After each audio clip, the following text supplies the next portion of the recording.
Let me tell you why this episode matters to you. If you've been stuck in analysis paralysis, if you've been afraid to take the next step, even though you've done your homework, or if you've ever watched someone else close a deal and thought, why not me? Then this is for you. By the end of today's conversation, you'll walk away with real clarity. You'll understand how mindset, not money, not experience, is what separates those who build generational wealth from those who talk about it. We're going to explore how a fixed mindset hides in plain sight, the silent ways it destroys opportunity, how I lost $20,000 because I ignored it, and how you can rewire your mind so fear no longer runs the show. Because this isn't just about real estate, it's about reclaiming control of your future. Now let's jump in. You can have the best deal in the world, but if your mindset isn't ready, you'll sabotage it before the ink dries. That's not a theory. That is my experience. I've watched it over and over again to investors, students, partners, even to myself. You finally find the right deal. You've run the numbers 6 ways from Sunday. You even have the down payment ready to go. But something inside of you says, what if I mess this up? What if I'm not cut out for this? Or what if I lose everything? That voice, that hesitation, it doesn't come from a lack of skill. It comes from a fixed mindset. And the truth is, most people don't even realize they have one. Fixed mindset thinking doesn't always have to shout. It whispers. It tells you to wait, to perfect your spreadsheet, to watch just one more YouTube video, to get one more mentor, one more course, one more sign from the universe. But it's not the deal that's off. It's your internal thermostat. And if we don't adjust it, every opportunity you find will feel just a little too big for you. So today I want to break this wide open. We're going to talk about what a fixed mindset really is, how it shows up in real estate specifically, how it nearly cost me everything, and how to rewire your brain so you can bounce forward, even after a loss. Because here's what I believe. If you can shift your mindset, you can shift your life. And if you can shift your life, you can build wealth. Not just once, but over and over again. So let's dive in. Let's start with something simple, but powerful. A fixed mindset is the belief that your abilities, intelligence, or potential are set in stone. That you either have what it takes or you don't. It's that voice in your head that says, I've never been good with numbers. I'm not a people person. Negotiation just isn't my thing. I don't have the personality for this. And it all seems harmless at first. But in real estate, this mindset is lethal. Because success in this game doesn't come from what you already know. It comes from what you're willing to learn. It comes from action. And a fixed mindset, it paralyzes action. You'll say you're not making offers yet because you're still learning. You'll convince yourself you're not ready to talk to brokers. You'll obsess over details and spreadsheets and hide behind the research because taking a real step feels terrifying. And I get it, because I've done it too. But let me ask you this. Have you ever looked back at something you were afraid of and laughed at how really small it was? Maybe it was a conversation, a class, a task you avoided for months. What changed? You did, because you grew. And that's the whole difference between a fixed and a growth mindset. A fixed mindset says, I can't do this. A growth mindset says, I can't do this yet. See that one word, yet? It unlocks everything. With a fixed mindset, mistakes are threats. With a growth mindset, mistakes are feedback. With a fixed mindset, you think people are either born entrepreneurs or not. With a growth mindset, you realize even the best investors had to learn to send that first LOI, run that first rent roll, or tour that first property with sweaty palms. Now in real estate specifically, the fixed mindset shows up in sneaky ways. You pass on deals you could work because you don't trust yourself. You get obsessed with modeling a 10-year pro forma when what you really need to do is just talk to the seller. You keep waiting until you're ready. And here's the thing, you won't feel ready. You grow into readiness by doing the work. Here's what I want you to take from this conversation.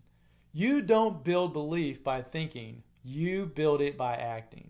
You want to feel more confident? Make more calls, tour more properties, and ask more questions. You don't need to change who you are. You just need to change how you see who you are. Because the most powerful shift you can make is realizing that your success in real estate, or in anything, is not defined by what you've done in the past. It's defined by what you're willing to do next. And that next step, it starts right here, right now.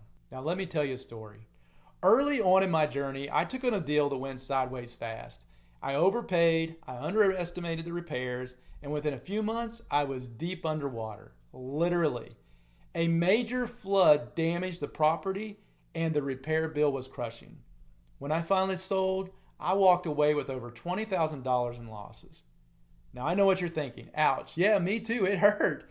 But more than the financial hit, what really stung was the internal narrative that started to creep in. That voice that said, you knew you weren't ready. You're not built for this.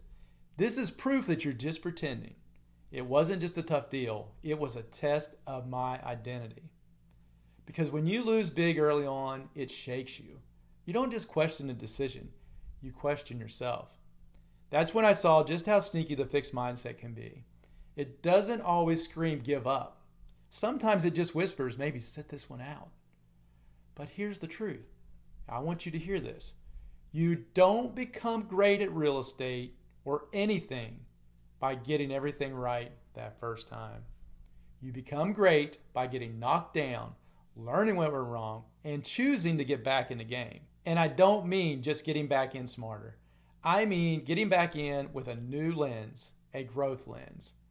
I didn't come out of that deal with all the answers, but I did come out with a new question. What did I learn?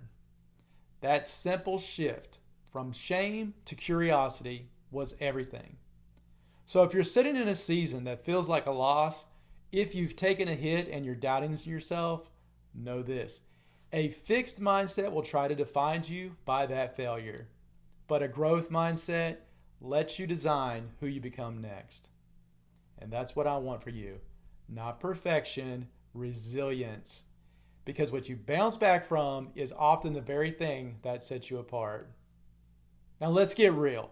If you've ever felt stuck, even when you had the knowledge, even when you had the resources, chances are it wasn't strategy that failed you, it was your mindset. Specifically, a fixed mindset shows up in subtle, sneaky ways you might not even recognize until someone points them out. So let's call out the 5 most common ways a fixed mindset might be silently holding you back. Number 1, the fear of looking stupid. This one is massive. It shows up when you hesitate to ask questions, when you avoid the networking events, when you won't call a broker because you're afraid they'll see right through you. It's not that you don't want the deal. It's that you're terrified someone might find out you're new or inexperienced or still figuring it out. You fear saying the wrong thing. You fear not knowing the answer. You fear someone raising those eyebrows like, wait, you don't know that? But let me tell you something. Nobody starts out as an expert. Every person you look up to in this game had a first call, a first offer, a first awkward conversation. They fumbled, they tripped, they asked the obvious questions, and sometimes they got laughed at. But guess what? They kept going. Because people who win in this game, they ask, they stumble, they learn publicly. What's the alternative? Staying stuck because you're afraid because someone might roll their eyes? Let them. Their opinion doesn't pay your bills. Your willingness to look inexperienced for a season is the price of becoming someone with experience. Think of it this way. Every awkward question you ask now is one less mistake you'll make later. And if you wait until you're ready to look smart, you'll wait forever. So pick up the phone, ask the question, tour the property, say, I'm not sure, but I'll find out. Because looking foolish for a moment is a small price to pay for growing into someone powerful. Number 2, analysis paralysis. You know this one. It feels productive, right? You're in the spreadsheets, you're running the numbers, you're adjusting the cap rate 3 decimal places, but you're not making moves. You're not calling the sellers, you're not touring the properties. Why? Because you're scared of making the wrong move, so you do everything except take the action? Analysis becomes your shield, and you call it preparation when in reality, procrastination with a calculator is all you're doing. You trick yourself into thinking more research will create certainty. That if you just tweak one more cell in the spreadsheet, you'll feel ready. But ready doesn't come from research. It comes from reps. And here's what no one tells you. Every successful investor you admire made their first move with incomplete information. They knew enough to be dangerous, but not so much that they got stuck in their head. Real estate is a game of risk and refinement. You take action, you learn, you adjust. So if you're starting at a deal for the 50th time, ask yourself, what's stopping me from calling that broker? What's stopping me from booking a tour? Because clarity doesn't come from thinking. It comes from moving. You don't get certainty and then act. You act your way into certainty. Number 3, waiting for permission. Now this one's sneaky. You're waiting for a sign, a certificate, a mentor to say, now you're ready. But no one's coming. There is no right moment. You think confidence comes first, but confidence is a result, not a requirement. You wait for perfect timing, for market signals, for all the stars to align, but that moment never arrives. Because what you're really waiting for is permission from someone, from somewhere, to believe in yourself. But belief isn't handed out, it's built. Think about the people who are winning right now in this business. Most of them didn't have more credentials. They had more conviction. They moved forward with imperfect plans. They figured it out on the fly, and they gave themselves permission to be messy because they believed in a mission more than their fear. So stop waiting for someone to knight you with the readiness. It's not coming. Your time is when you decide it is.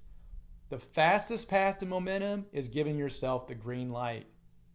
Number 4, avoiding feedback. You don't want to hear where you're weak, so you stay in your lane. You avoid the tough conversations. You skip the property manager's critique. You keep underwriting to yourself. But without feedback, you stay blind. Feedback feels personal, but it's not. It's data, it's insight, it's free coaching for people who've seen what you can't. A fixed mindset hears feedback as a rejection. A growth mindset hears feedback as redirection. Yeah, it's going to sting. Yeah, it bruises that ego, but it's also the greatest accelerator if you can detach it from your identity. Let people see your underwriting. Let someone poke holes in your plan. Let the broker tell you your offer is too low, and then ask why. Because every bit of feedback you collect sharpens your edge.